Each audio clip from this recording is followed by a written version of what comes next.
Andadalang gayuh gakono Aresang Ramandaya pati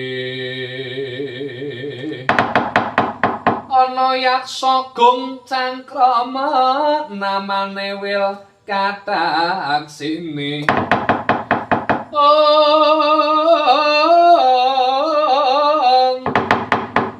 jajagi jroning waring Madha kolam tanpa tawa mina-mina aja samudra mila gogo saben ari.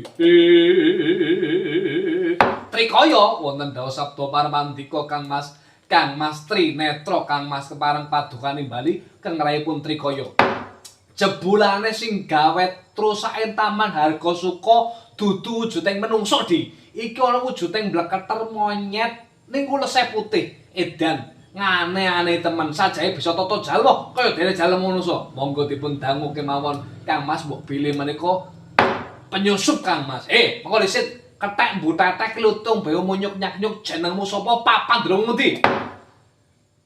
Ana menungsa ora lumrah sing arep menungsa kok matane telu. Dan parat matamu kuwi.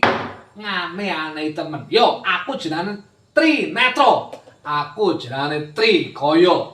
Putrane Kanjeng Rama Dasamuka. Kowe sapa, monyet? Sing arep jenengane Trinetra, sing mburi jenenge Trikaya. Ngene ditepungke wae ya. Aku adoh saka negara Pancawati, ya negara Ngayodya. Aku dutane Prabu Rama Wijaya. Aku jenengane Raden Senggana ya Raden Anoman. Anoman mapan parnyata ya Raden Senggana isya.